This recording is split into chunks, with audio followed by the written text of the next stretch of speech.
Homo Politicus, you're live on Enterprise Television. Kingsley Bass is my name. Many thanks for joining me today.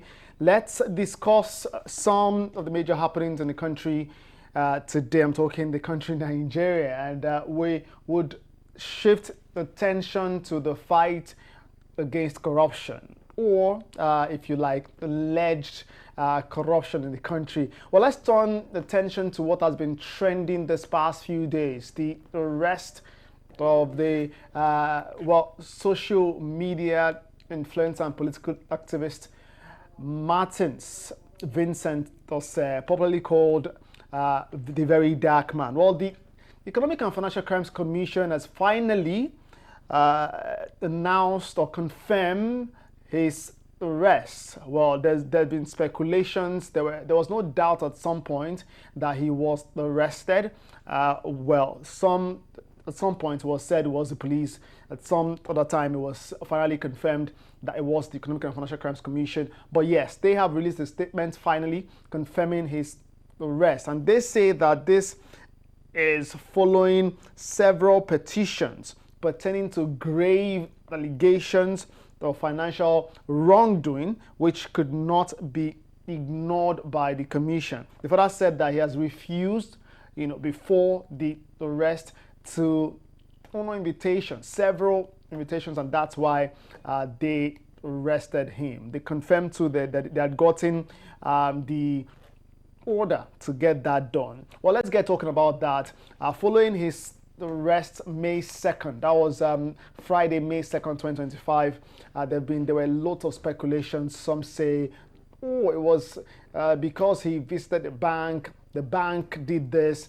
Some say the staff of the bank must have called authorities. Several speculations. Now we hear the Economic and Financial Crimes Commission finally admitting to arresting a Very Dark Man. Well, let's get talking. Again, welcome to the broadcast. This is Homo Politicus. Kingsley Bass is my name. I'm pleased to welcome you. I'm joined today by the barrister and solicitor of the Supreme Court of Nigeria, Maduka.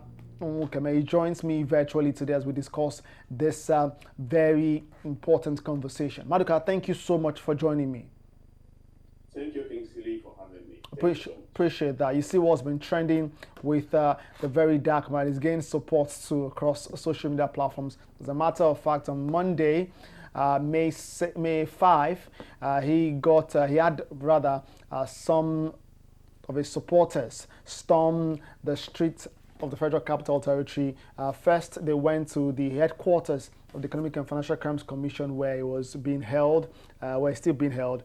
They also stormed the branch of the bank where he visited before he was arrested. But let's get straight to the statement released by the Economic and Financial Crimes Commission. They've now confirmed his arrest and stated reasons why. Before now, I'm sure if you've been following, there were allegations that he was arrested as a result of cyber crime and the rest, and there were thoughts as to how the Economic and Financial Crimes Commission would be prosecuting or arresting first and prosecuting one for cyber crime. But then we're here now, statements confirming his arrest and why they arrested him. What do you have to say about the entire process so far? Well, first of all, let me begin by saying that the actions of the Efcc can be faulted in law. Arrest is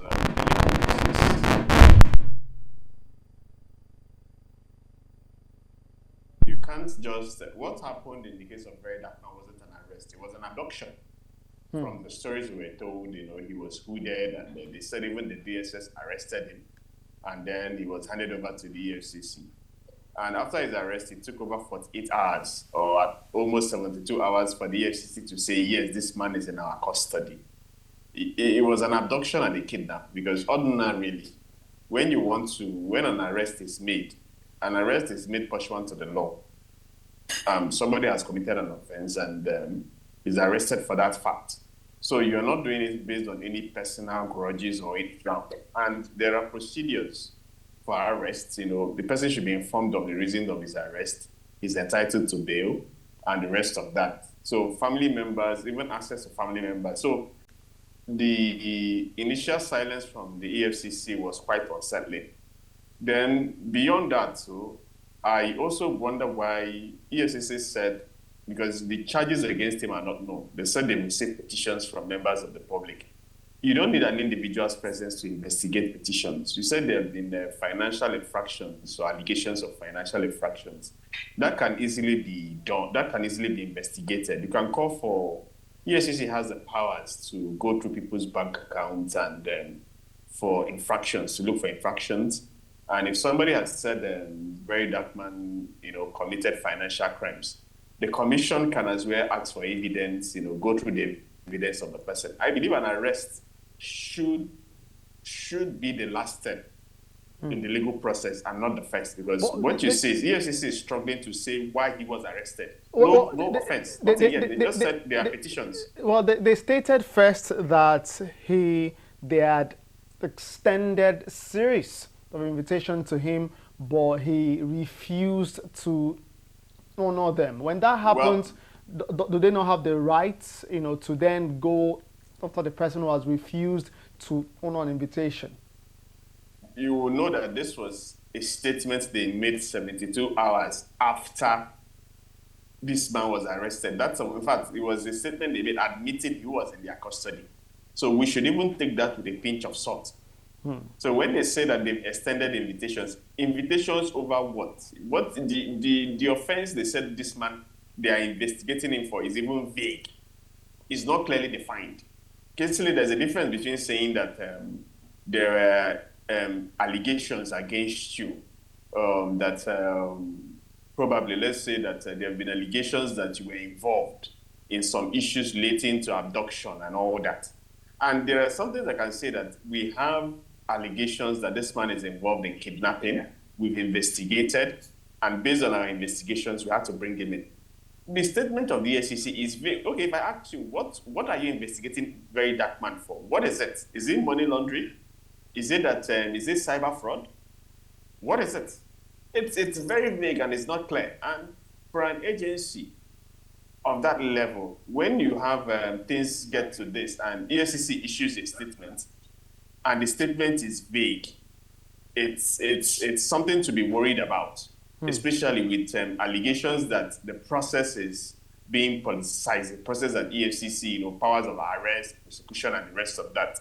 So I believe that issues like this erode the public confidence in these institutions.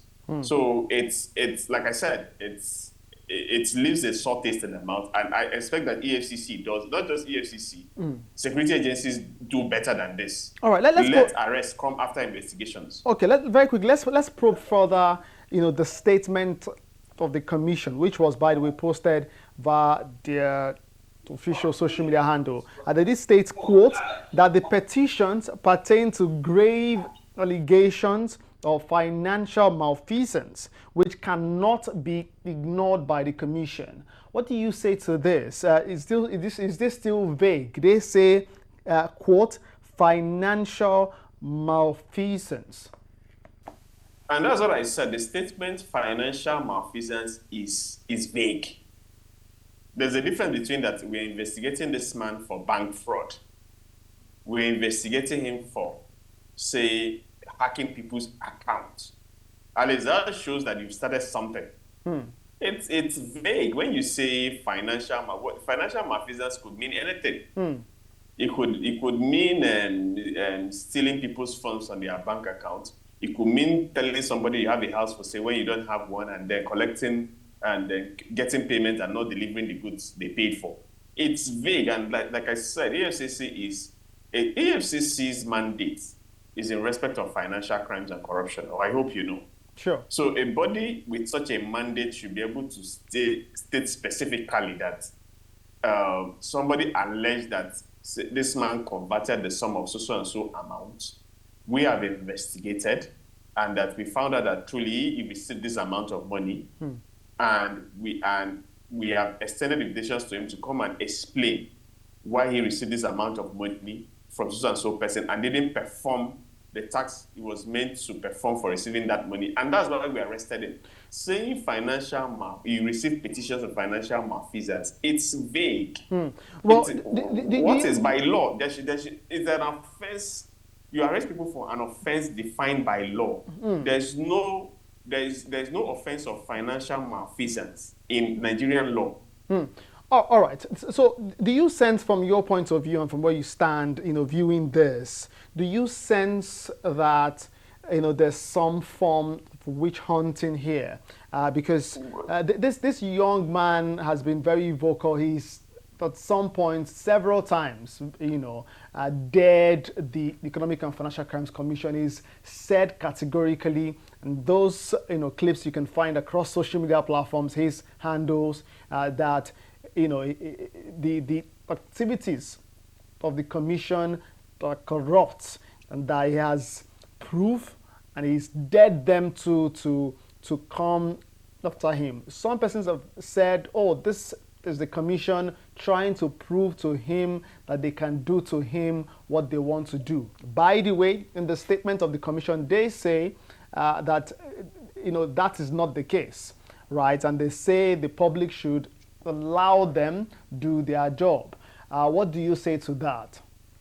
Well, like I said, if we have that perception that this is a witch hunt, the EFCC created room for that.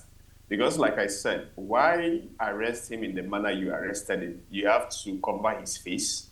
And then it took you over 72 hours to even admit that this man is in your custody. Then you are now issuing a statement. We expected to hear that this is an offense this man committed, an offense defined by law, the extent of your investigation, and if possible, today is Tuesday. But I've expected that by having arrested him on Friday, he should have been arraigned in court on Monday with your evidence of what he has done, served on him, and asking for a trial date. But it took 72 hours to even admit he's in your custody. And after the 72 hours, you can't even say the offense he committed. And when you can't say that, and then you have no intention of charging him to court for the same offense. You said you are still investigating petitions, financial malfeasance. It's quite vague. So what do you expect people to say? Especially when there has been some back and forth between the agency and Very Dark Man. And this is not the first time we're seeing EFCC threaten people. We had Professor Odin Kalu, criticize the EFCC, and he was threatened that they would arrest him for criticism of the commission. So when you've had such precedents and you have something like this happening, the witch crying at night, the baby dying in the morning, what do you want people to say?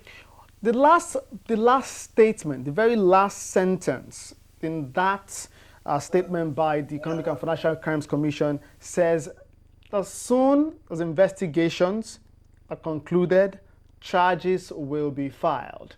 From the legal point of view, Maduka, Onwukeme, is this how the law works?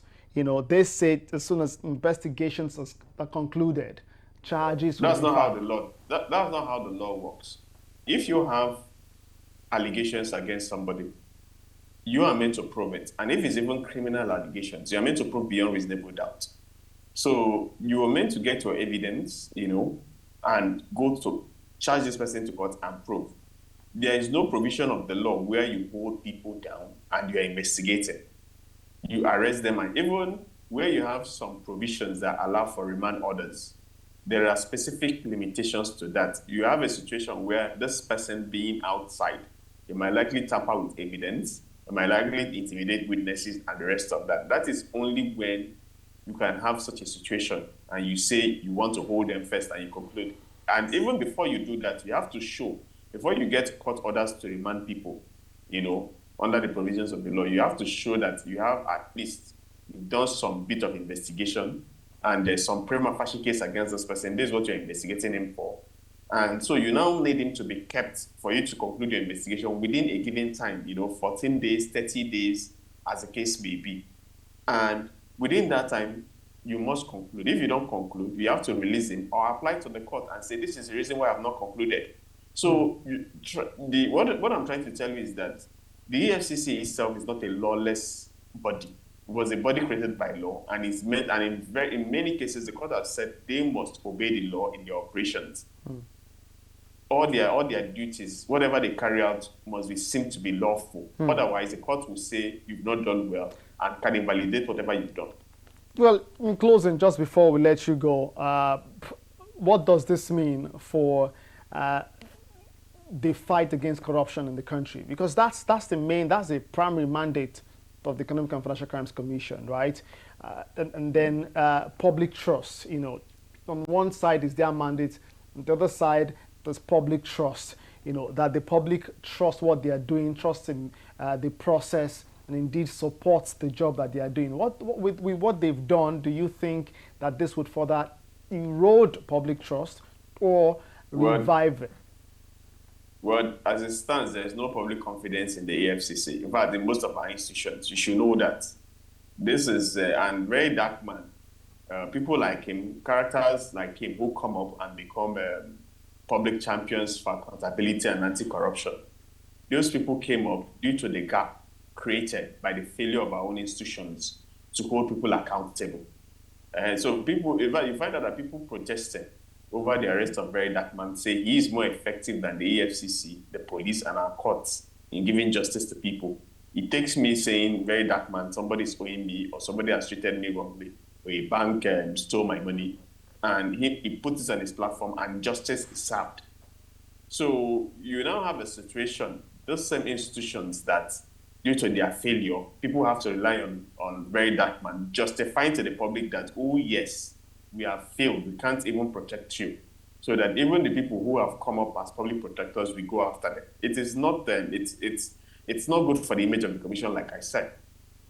It's this, whoever told them to do this, whoever advised the commission to take this step, never had their best interest at heart, because at this point, they've destroyed whatever confidence or the little positive image the commission has in front of Nigerians. So you can see what people were saying, release a very dark man, and they were calling some other politician that they should hold that one in custody. It's not nice.